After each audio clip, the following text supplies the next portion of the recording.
السلام عليكم ورحمة الله.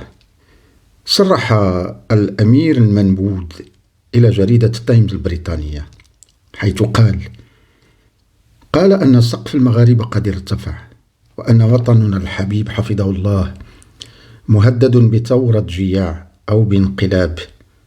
أقول للأمير الذي يعشق الرشق بالمرموز والمفضوح: وأنت يا ترى إلى أين يصل سقف أحلامك، بل أضغاث أحلامك؟ نلتقي بعد الفاصل.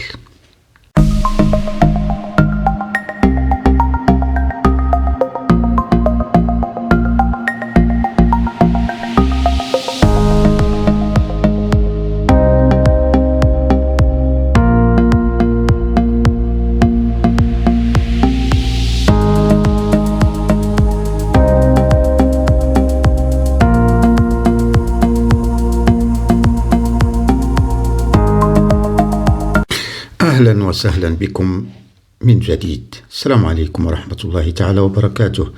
معكم الشاعر إبراهيم قاسم جنون في حلقة جديدة من حلقات المغرب أو مغرب أطلس نيوز، مع موضوع جديد. ولا أنسى أن أقدم التحية إلى كل من يدعمون القناة. الموضوع ديال اليوم حول الأمير المنبوذ، الرجل الذي أطلق على نفسه هو بالمبادرة ديالو أو بمبادرة منه أطلق على نفسه الأمير المنبوذ، ولست أنا مجرد ناقل عنه.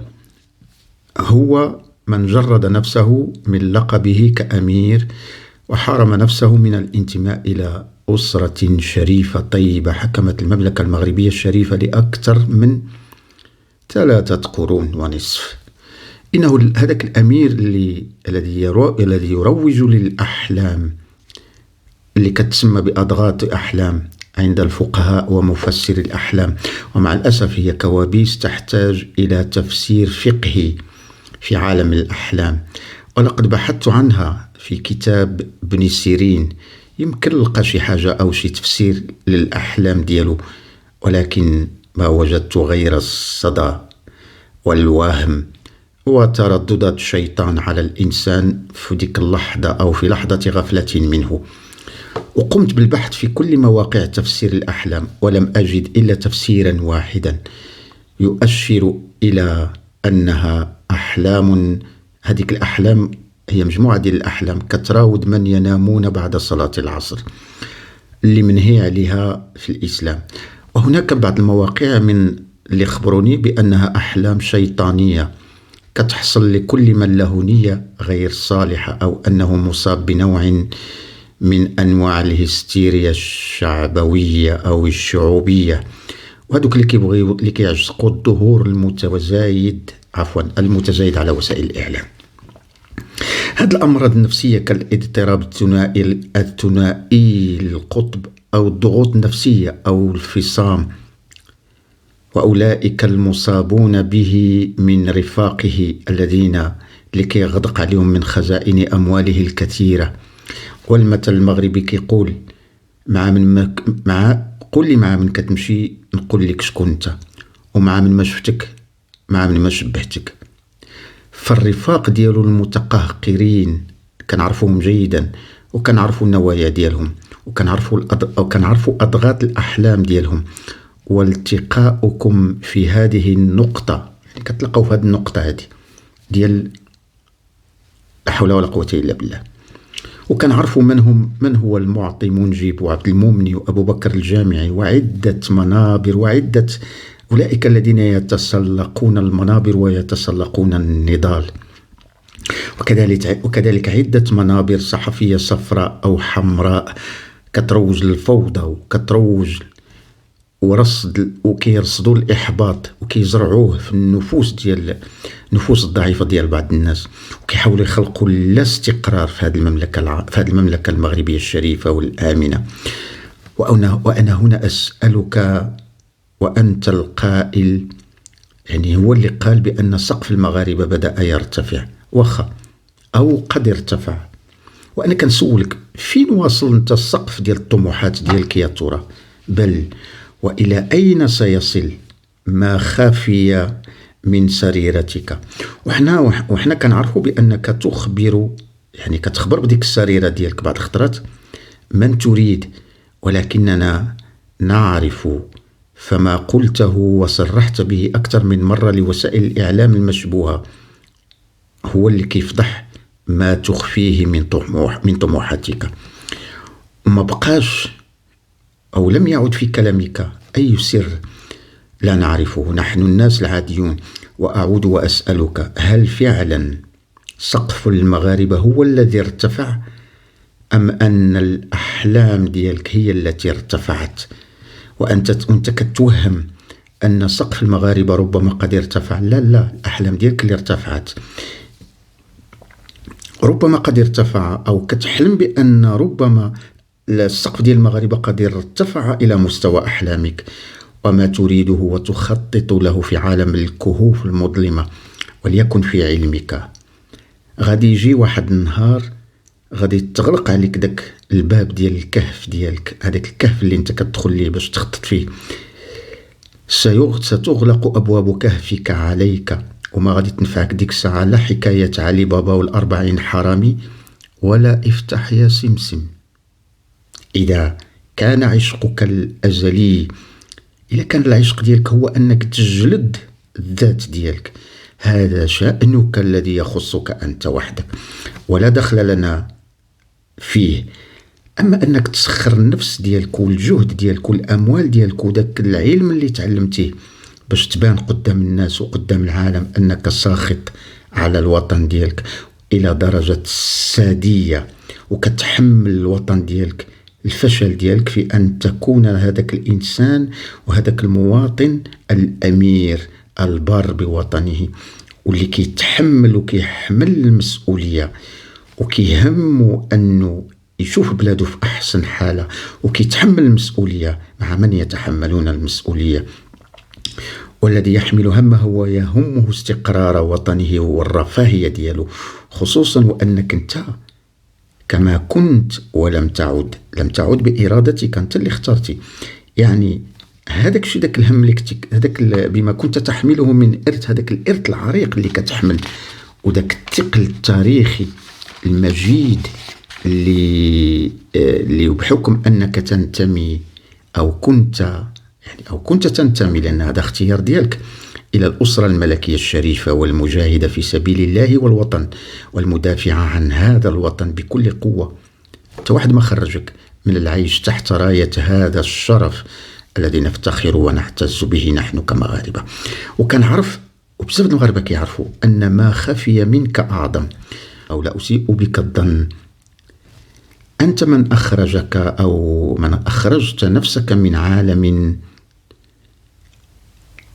ودخلت إلى عالم آخر لقبت فيه بالأمير الأحمر. علاش لقبوك بالأمير الأحمر؟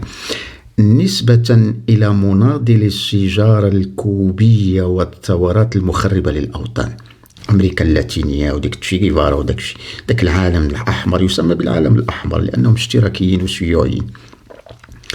لست أنا الصحافة اللي تلقت عليك هذا اللقب وبهر به وكتنصب له الكمائن وكتزرع الشك في الطريق ديالو وفي طريق نهضته وتطوره، بل وكتدعي وكتنبأ بحدوث انتفاضات وثورات فيه، وأنت ما أنت إلا منظر فاشل فقط تردد ما تحلم به في غفواتك. وفي كل مرة تخرج وكتنبأ لنا تنبؤات خاوية أو خاوية الوفاض لينفض من حولك كل من ضللتهم وأغدقت عليهم. إنها تلك الفرقة الضالة، ولو أنهم يصلون أو يصلون وراءك في محراب أحلامك أحيانا وكيصدقوها أحيانا، وآخر أحلامك وخرجاتك التي لا تعبر إلا على متمنياتك وحسب، ما صرحت به لمجلة التايمز اللندنية، واللي قلت فيه أن هناك تحالف أمني كيدير أو يدير القصر الملكي أو يدير القصر والملك وحياته الشخصية. وقلت انتايا أن الوضع بات يستدعي ضبط الأمور. هذيك النصائح ديالك الصادئة ما هي إلا أحلام يقظة، كان من الأجدر لك لو تركتها لنفسك، وقد قلت فيها ما قلته. وقلت أخيرا يجب إيجاد حل وإصلاح لما يحدث ولما توهمته، وأنا أقول لك هذا فقط لما توهمته أنت وجادت به قريحتك الفكرية والفلسفية، واستفضت في كلامك وقلت. سأقول لكم ماذا قال بعد الفاصل.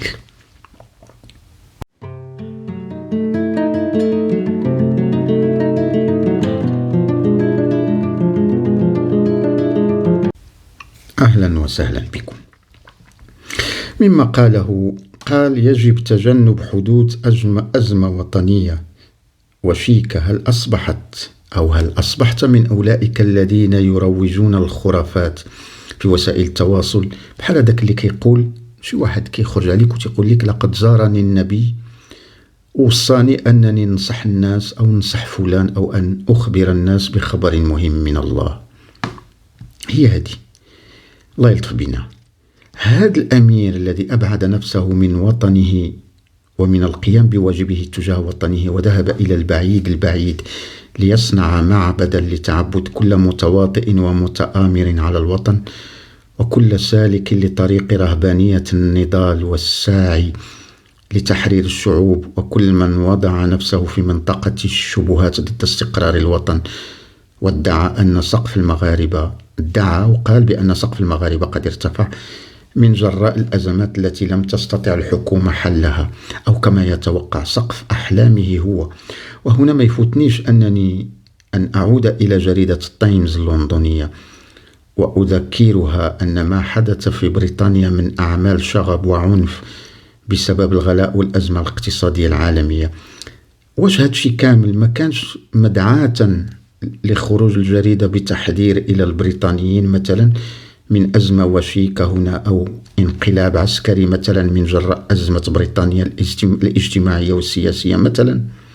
مما يعني أن هذا الصحفي هذا اللي دار هذا الحوار هذا أوحي له أن يدرج بعض الكلمات أو بعض المصطلحات في هذا المقال، وبأن يكتب ما قيل له، مما يوحي أن الصحفي الذي جاء إلى هذا الصحفي هذا جاء المملكة المغربية وبقى فيها 48 ساعة، أجرى خلالها دار عدة ديال اللقاءات مع مسؤولين، وأجرى عدة حوارات مع شهود عيان، والتقى بخبراء، وزار عدة أماكن لينجز عند عودته تقريرا خاويا من كل المقابلات.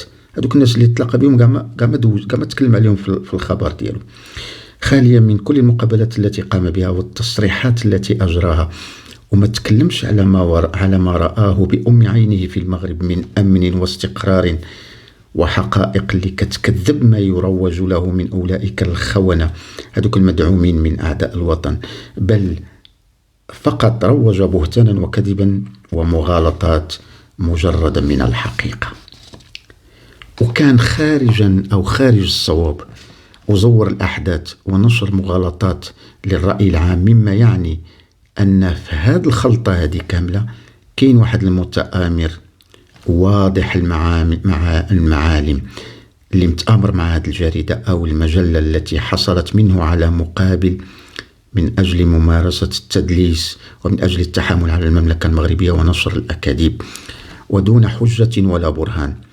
وهذاك الصحفي قد زار مدينة الرباط بأحيائها وشوارعها، ولكن ربما مال إلى ما طلبه منه صديقه الأحمر بأن يؤشر في مقاله على أن هناك أزمة في المغرب، وأنا أرى الأزمة ليست في المغرب، الأزمة في عقل من يعيش أزمة داخل نفسه وعقله فقط. وفي الأخير أقول للأمير الأحمر، وهو لقب لست أنا من لقبه به بل الصحافة التي استوعبته واحتضنته، ولا يد لي في هذا اللقب، أستغفر الله العظيم. أقول له المغاربة يعرفون ويقرؤون رسائلك التي ترسلها، وهي واضحة كوضوح الفجر. المغاربة أو إحنا كنا كنعرفوا أنك موجود، إحنا عارفين كنت كاين، حسينا بك، وأنك واحد من أولئك الذين كيتلهفوا للوصول إلى الحكم، وكنعرفوا أحلامك الشهرزادية والموظفة في سلك النضال القهري على نمط الوسواس القهري، وكنعرفوا أطماعك، كنعرفوا الأطماع ديالك والمخططات ديالك وما تقوم به من دسائس. ولكن لا، أقول لك إن كل شطحاتك ورقصاتك الفولكلورية ما هي إلا احتفاليات وهمية في مسرح الكراكيز. فالمغاربة متشبتون بالعرش العلوي الشريف وبمن يجلس عليه صاحب الجلالة الملك محمد السادس حفظه الله ونصره. المغاربة حريصون دائما وأبدا على ولائهم لملكهم، وملتفون حوله وحول الأسرة الملكية الشريفة، ويرفضون سلوكياتك المنحرفة وكل ما تقوم به من بهلوانيات. تعرف لماذا؟ لأنهم يعرفون أن كل هذا الفعل منك يتنافى مع أخلاق الشرفاء والأوفياء. والأزمة التي مرت بها المملكة المغربية في جائحة كورونا، أنت لم تقدم أي فلس لصندوق محمد السادس لدعم المغاربة في محنتهم، بينما أنت تغدق الأموال شرقا وغربا. هذه المحنة هذه كافية بأن تجعلك تخجل من نفسك، وتعرف بأنك خارج ما يصدقه ويؤمنون به المغاربة، فأنت تغرد خارج السرب. الله يبارك في عمر سيدي محمد السادس، وكفى. دمتم في حفظ الله ورعايته، وإلى لقاء آخر.